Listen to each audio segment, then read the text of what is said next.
What the fuck is good day? As Matt said, my name is Conor Lehane, and that is spelt the Irish way. Wrong. Irish names are just like English names. They're spelt differently, just so Irish people can say to English people, look who's having the troubles now. I was named after the Irish rugby player Conor O'Shea, who scored the winning try the day that I was born. Now, I don't know if you can tell by the size of me, that's a problem. Because I think I was born to dance. My granddad, when he moved over, he was a great guy. He was a fucking great guy. He supplied for my family. He worked so hard. He was the nicest, most kind, most generous person. I remember every time I used to go and see him, as I'd leave him, he'd say, Conor, you never know where life is going to take you. You might get hit by a bus one day.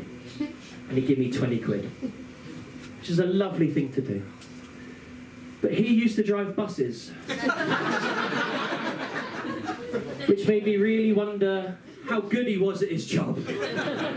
And where he got that 20 quid. But ladies and gentlemen, people of the Dally, things going really well for me at the moment. As Sharon just said, I'm one of the people, I've just bought a place and I just moved out of my parents' house! They insisted! Yeah, man, I had to move back into my parents' house, just do like last bit of savings and everything like that. And I had to move back into my sister's room, which was like a shrine. Yeah, my room got turned into an office 4 days after I left. Her room, nothing changed. And like for a good few months, I'd go to bed every night in a bed that was too small for me, with a sign on one side that said, real queens fix each other's crowns. And the other side, happy girls are the prettiest. I slept like shit. But I woke up every morning ready to smash the patriarchy. Hey! Now, I'll never forget what my dad said to me as I was leaving. He said, son, get out! No, it's actually really nice about it. He said to me, son, look, you're an adult now, you're moving into your first place. I want to buy a present, a proper adult present. What would you like? I said, look, Dad, I'd like a Hoover. Oh, I hear there's adults in the room. Yeah. So now I think I'm funny, which is why I'm up here. My dad thinks he's really funny. So he bought me a Henrietta the Hoover. The girl Hoover. Joke's on him. Now the clean flat and a girlfriend.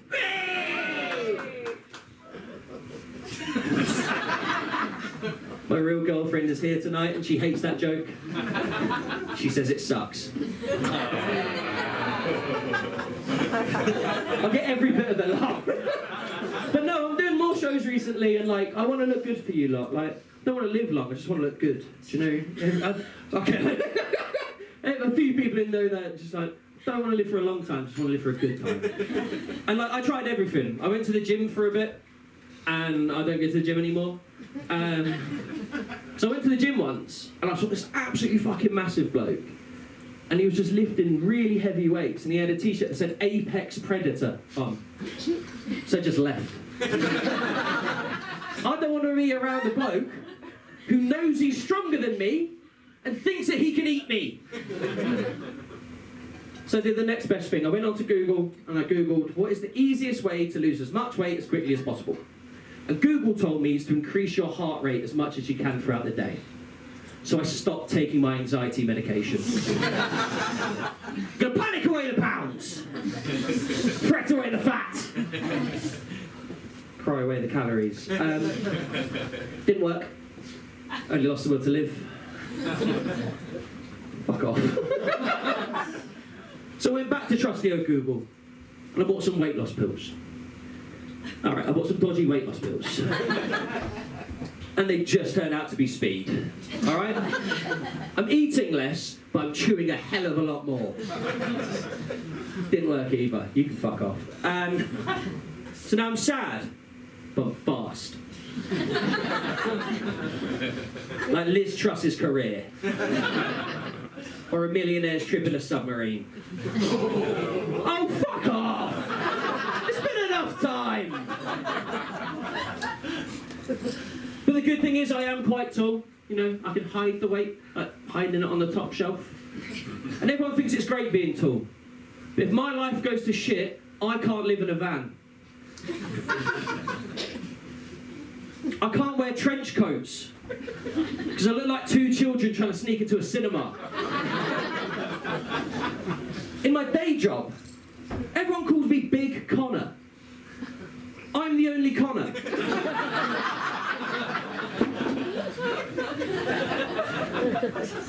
I'm awful at paintball. I'm just a big, slow-moving target. Every time I run from tree to tree, it looks like lost Bigfoot footage. Like...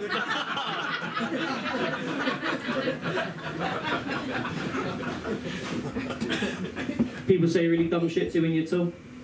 Someone once said, "Conor, you're tall. Do you know my friend Matt?" There's a higher chance I've seen Matt. Doesn't mean I know him. Turns out I did know Matt though. Yeah, I used to play basketball with him. But some of you might have realised I do have a speech impediment, which is why doing stand-up comedy is like a really big thing for me. My speech impediment is called being from Croydon.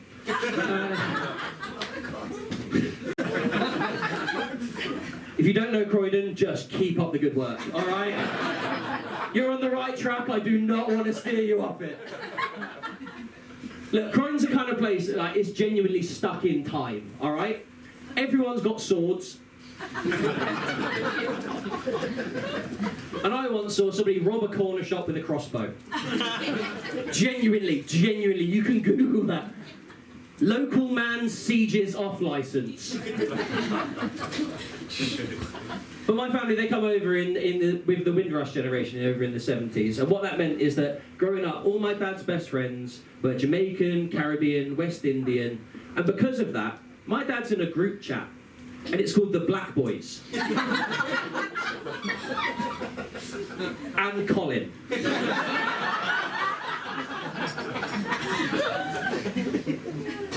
By no miracle, my dad's Colin, all right? I just want to put it out there. But my favourite part of that is, every time I start that joke, I see people look at black people go, is that okay? Is it fine what he's about to say here now? And afterwards everyone's like...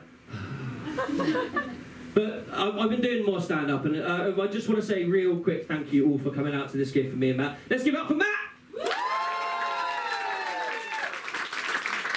Yeah, I've had a lot of jobs over the years, like always weird jobs. I always have weird jobs. Like for a long time, I was a pharmacist, but only at festivals. No, that's a real job. That's a real job. I used to sell ibuprofen and paracetamol, like blister plasters and all that shit to people. Then I'd take that money and buy drugs. But I want to tell you guys about one of my favourite jobs, but I have to be quite careful because all my shows that we do are recorded because you're a great audience and we want the people to know about this shit. And I posted a clip about this recently and I got a very angry email. So you're going to have to bear with me on a few things, okay? So I used to work for a company that, let's just say, they do telly stuff, they do broadband stuff, and everybody who works there hasn't had sex. We good? Lovely. So I was working at this call centre for Sky, and just by a quick show of woo here, who here pays for Sky Television? I found the Tories. They're over here. What the fuck? Have you not heard of the internet? It's all on there. It's free. Don't be paying Rupert Murdoch. He's a cunt.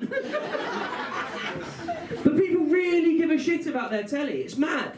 I remember, like, when I was working in the call centre, I just picked up the phone one day and just kind of screaming at me. I was like, "Sir, can I at least take your postcode?" He went, "F for fuck." K for kill. 16. Now I can tell two things really quickly from that. One, he lived in anger. Two, he lived in Scotland. Which is basically the same thing. But no, my day job that I mentioned the big Conor stuff for, it is true. And I have quite a strange day job as well. I'm a watchmaker. Yeah. This isn't what a watchmaker looks like, is it? Everyone just thinks I look like Gandalf. But no, just a large chav. Alright. The thing is, people will often say to me things like, doing comedy and being a watchmaker, that's like a weird choice. And I'll be like, but babes, it's all about the timing. The thing is, I shouldn't be a watchmaker because I'm dyspraxic. Does anybody here know what dyspraxia is? Yeah. Alright, you guys know, everyone else just thought I said dyslexia wrong. Alright, it's not, it's completely different. Basically, when you're dyspraxic, it means you're medically goofy. It means you're clinically a little bit silly. Alright? And it means that I have struggled with like hand-eye coordination, so doing things like watchmaking, it's like I look under microscopes and use tweezers all the time. But I remember when I went to go and get my diagnosis, and this is genuinely what the doctor said, I did a few tests, and afterwards he sat me down and went, look, Conor, you're dyspraxic. It's not your fault, it's your parents. Instead of passing down the genes, they fumbled them. He said, look, you're going to live an almost normal life. I promise you, these are the next words that come out of his mouth. Harry Potter's dyspraxic and he's doing well. I